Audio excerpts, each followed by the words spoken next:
and go. Okay, today I'm going to be doing a demonstration on making sauce anglaise. Okay, my first thing I'm going to do is I have egg yolk in here. I'm then going to add my caster sugar and my vanilla. I'm going to whisk this together like so. You don't have to whisk it to a Sauvignon because when I put the boiling liquid on it, it will pop it. So I'm just whisking it up for now. Okay, done. Leave that to the side. Okay, my next stage, yeah, I've got my two liquids here. In here I have my cream and my milk. I'm now going to bring this up to the boil. I also have a second pan which I will use to then finish my sauce anglaise. The reason is that when I show you in a minute, you will see there will be some scum in the bottom of it. Okay? So take this out.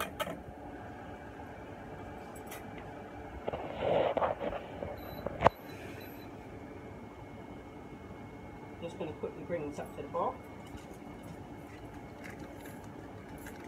I'm going to show you two ways of doing this. I'm going to use a probe to make sure that I go above 85 degrees.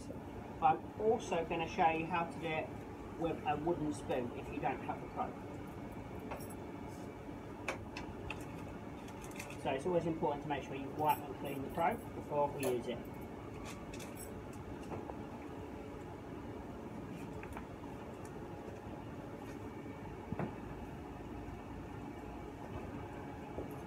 Just bring this up to the boil very quickly. I'm then going to pour my boiling liquid into my egg. So I'm just going to give it a little whisk up while I'm waiting for this to boil.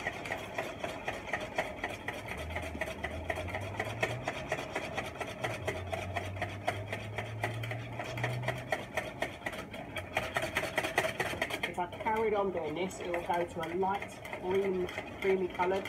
That will be what we call a Sauvignon. There we are. There is my cream and my milk has now just boiled.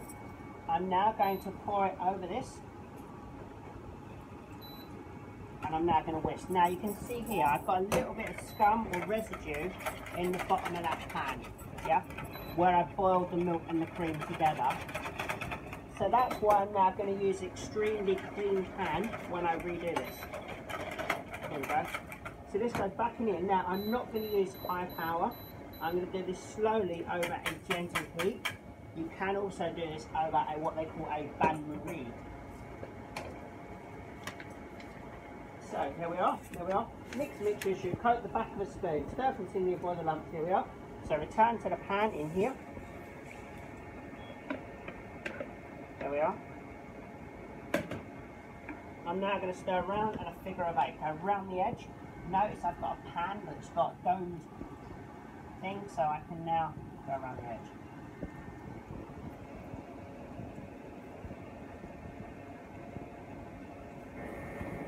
So it's kind of a figure of 8. Round, figure of 8. If I was to do this too quickly, yeah, I will then, it would split, okay? And I don't want it to split. Splitting process, guys, obviously with egg, yeah, is you are scrambling the egg, yeah, okay? Alright?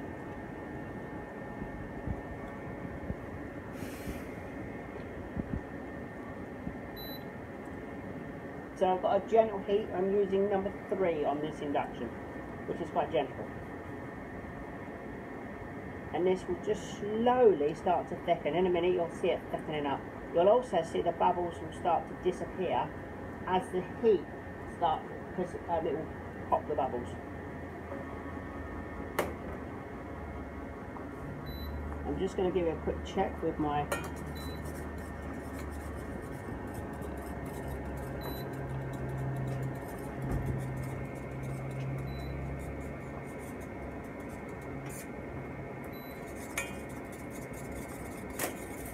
It's nearly there. I'm going to turn this right down low now. It's about 70 odd degrees at the moment, so I'm going to just quickly, number one.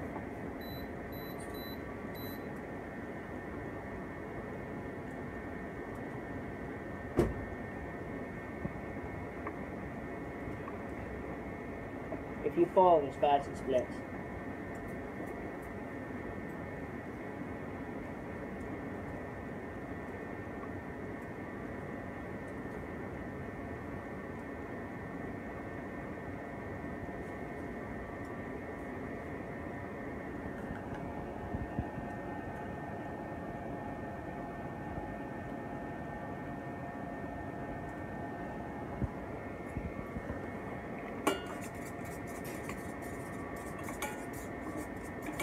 Notice when I'm doing this, yeah, I'm not holding the probe in one place.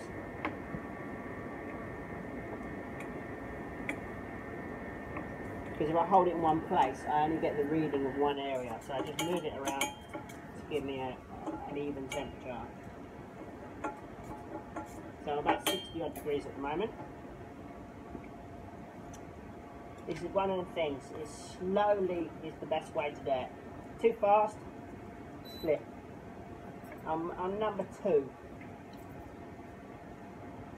Backwards and forwards, round and round. Figure of 8. You can see now it's starting to thicken up.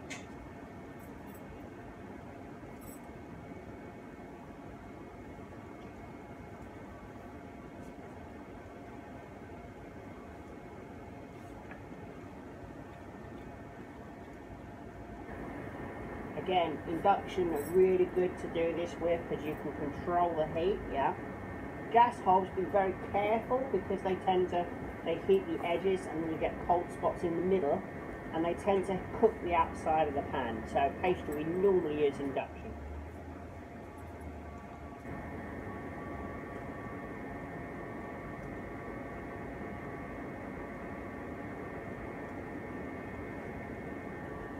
We'll do a quick test.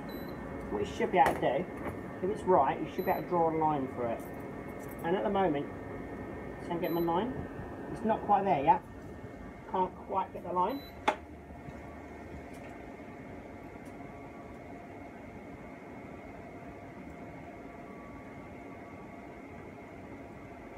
You can see here it's starting to thicken slightly.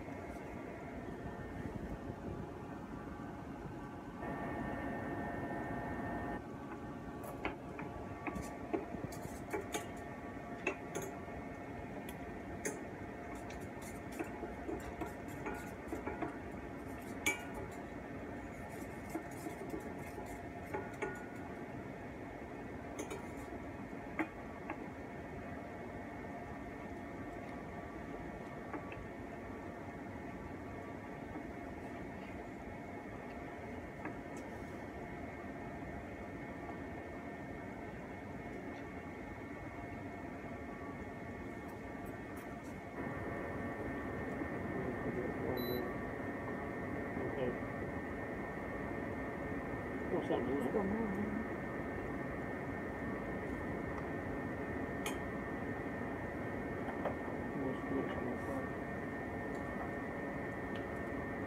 Yeah, the pipe's gone funny.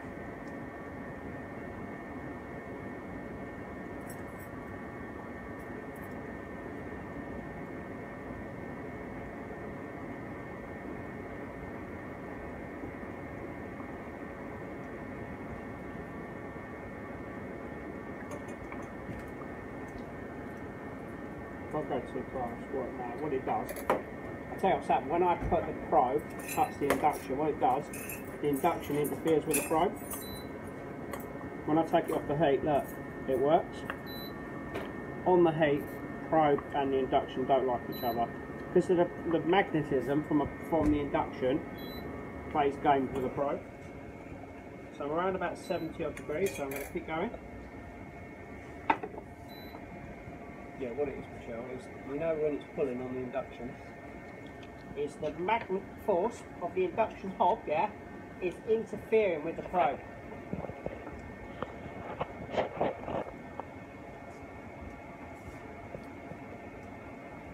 You can see it, look, it's slowly thickening.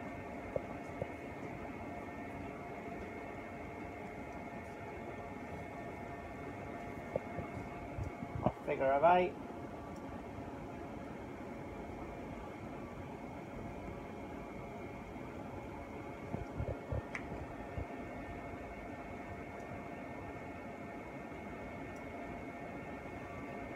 Can I crack the back of the spoon yet? Coating. Let's just do a chest. You do the same when you make ice cream as well, by the way. Nearly. Bit more.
Check.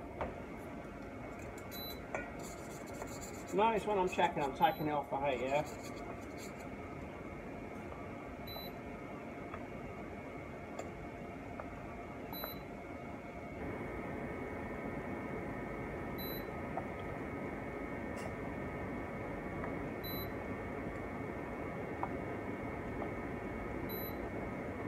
We're at 78, so I'm going to do a bit more.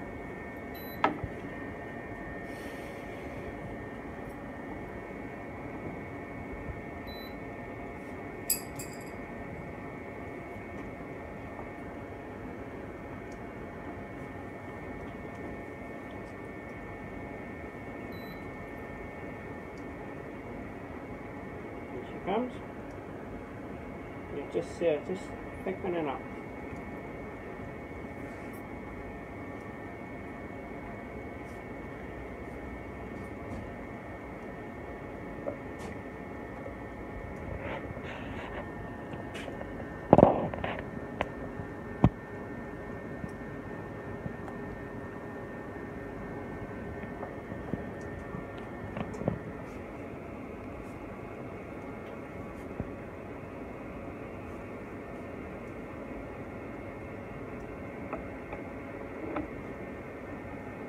See, look at that. See, it's starting to coat the back of that spoon.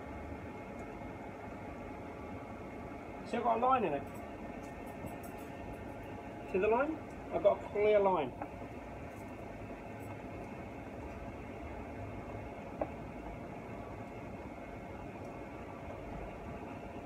Gonna give it a few more seconds.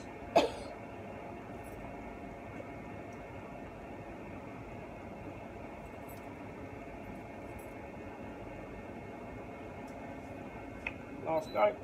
There we are. See? Spoon. You see it's coated? And now, there's my line. Can you see my line? Okay. Just going to do my quick check with my trusty probe. Let's see how I'm doing. Try and get it a little bit more.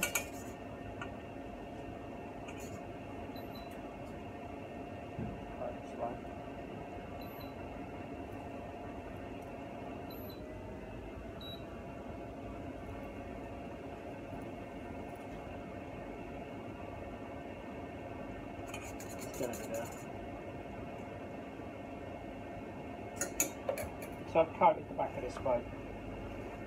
Alright? On guys. Okay, off you go.